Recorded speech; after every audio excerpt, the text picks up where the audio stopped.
Welcome back to RamyWorks 360. A friend of mine, Solomon, over at 11 Charlie Scale Modeling, sent me something he's been working on. Custom resin figures, based on real mortar crews that we served with. These were designed from our experience, not just reference photos. The idea was simple. Test them on the Stryker build and see how they look. If they worked, this could turn into something much bigger. More to follow along later. That also meant I really had to get this one right. So instead of guessing, I went back to something a little more familiar. The same multicam I wore in the army. Because your eye remembers things like that, even if you don't realize it. When it comes to priming, I always like starting out with Vallejo's black primer. I usually mix it within the cup, and then I usually use a tester or a sample, something to spray on before immediately spraying the figures. From there I start off with some of the gear like the rucksacks and then move on to priming all 5 figures. I decided to speed this one up just so you wouldn't have to sit here and watch me do it.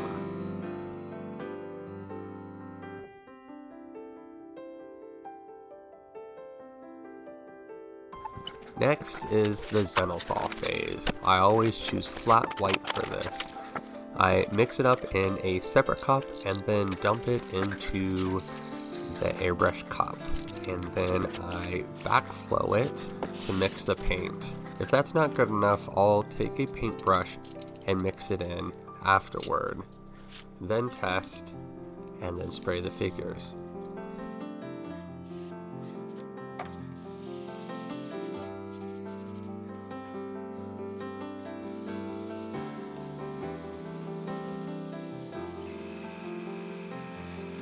Spraying the Zenithal is one of my favorite parts of this because you really start to see all the little details come out.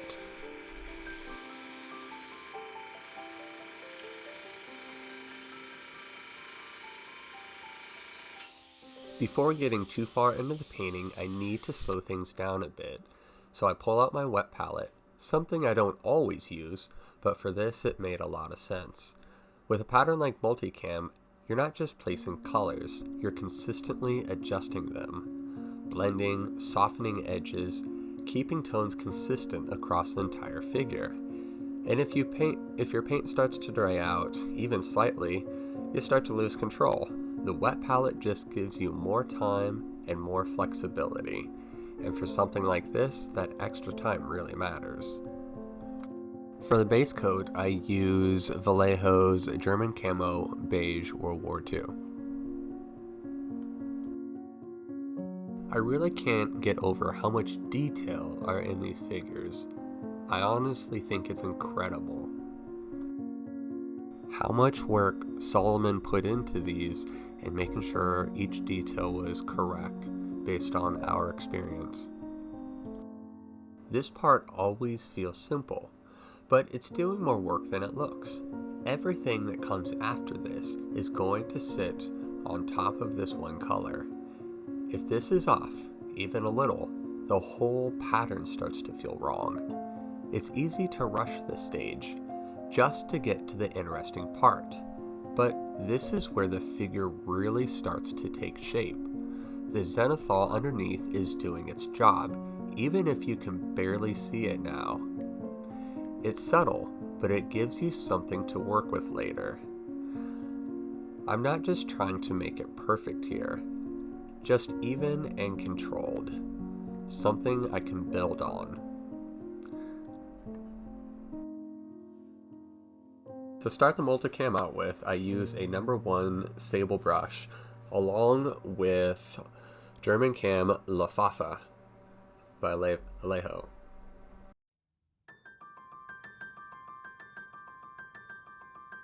This is usually the moment where it either starts to work or it doesn't. Multicam looks random, but it isn't. A flow you don't really notice until you paint it. I'm not trying to copy it exactly, just trying to stay within that rhythm, keeping the shapes a little stretched and a little directional. Too round and it starts to look wrong, too uniform and it loses that natural feel. So it's kind of a balance between control and letting it happen. I've looked at this pattern for years, but painting it is completely different.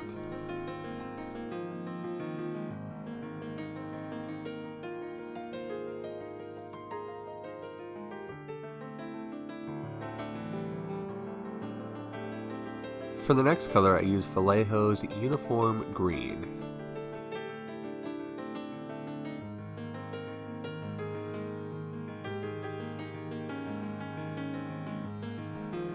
Once the first color is down, this is where it starts to come together. A little. This green sits a little differently. Not as strong, not as dominant, but it helps tie everything together. I'm not just adding new shapes here.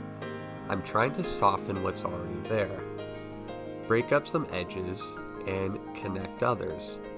It's less about where it goes and more about how it interacts with everything around it. This is usually the point where it still looks a little off, but you can kind of see where it's going. You'll start to see how the colors overlap and how they push and pull against each other. The first brown I use is Vallejo's German Camo Pale Brown.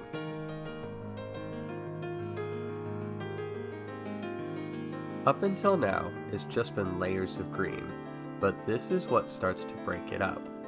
These warmer tones are what give Multicam that balance. Without it, everything feels too cold, too flat. I'm still following the same idea, keeping the shapes stretched, letting them flow across the surface, but in some areas, I'm going a little more blotchy, blending.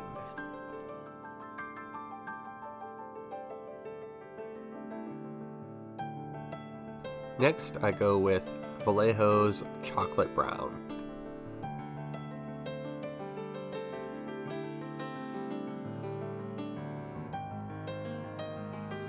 This is where things start to settle in.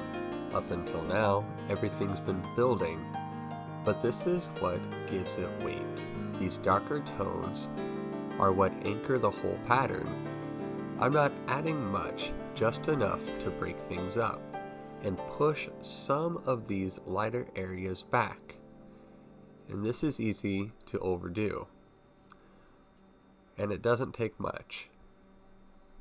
At this point, it's less about adding shapes and more about placing them in the right spots.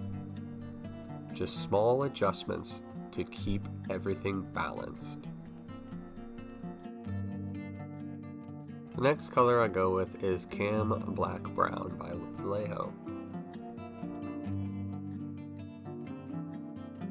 This part is easy to miss, but it's what brings everything together.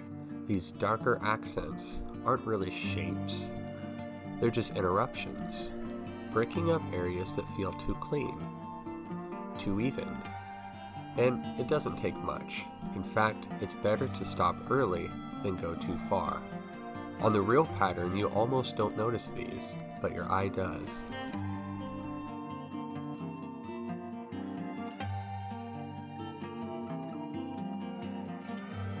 Next, I use Vallejo's Pale Sand. I use this very sparingly.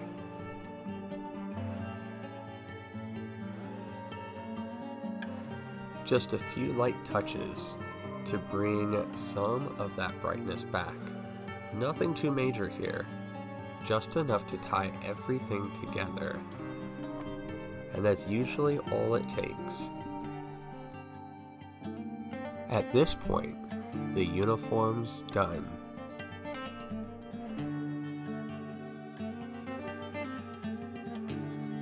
Next, I use Flat Earth for Coyote Brown. It's for our belts, boots, and some pouches. Most of our gear was standard Multicam, but every unit had those guys who like to customize everything with different pouches, and maybe a coyote brown.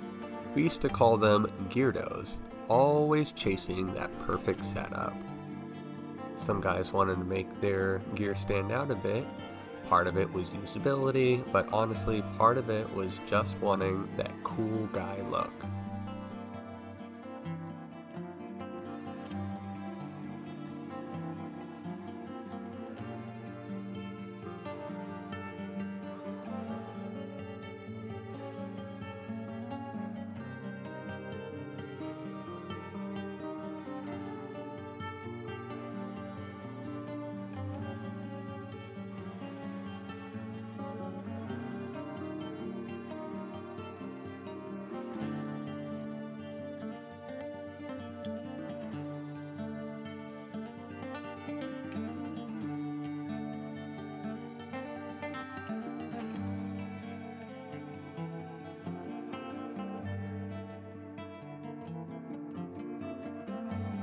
I did come in with some lufafa and get that last green pouch.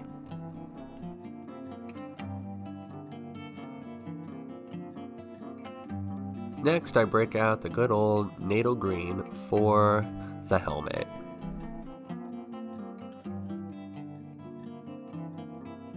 The helmet is called a CVC, and these things took a beating.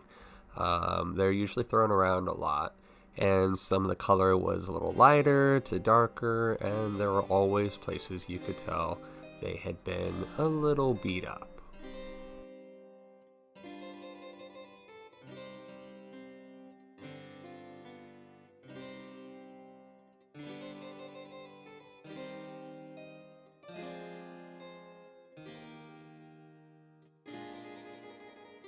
Next, we'll add black for the Bose headset.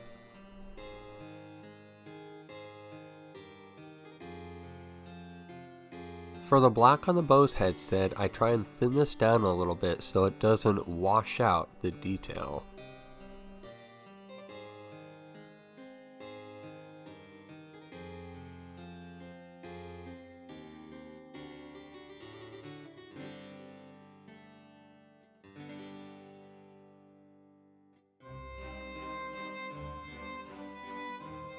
For the base color of the skin, I always use burnt red.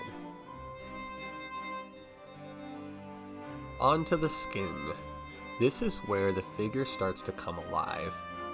It always looks a little bit off at first, but that's kind of the point. I start with a darker base, something with a little warmth to it, just to give the skin some depth. Skin isn't really one color, it's layers, tones beneath tones. It's a small detail, but it changes how the whole figure feels. Right now, it still looks a little rough, but it's not going to stay that way. This is just the foundation. The next layer is what really brings it out. It just needs a little light to bring it forward. For the next layer of the skin, I use brown sand.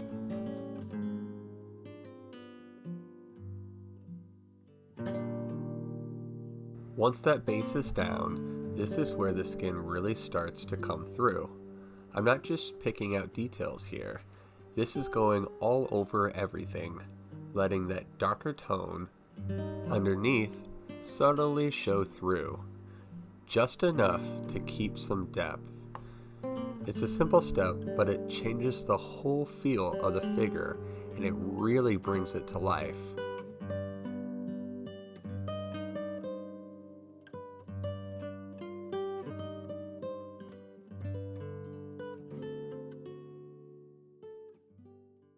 And with that, this one's finished.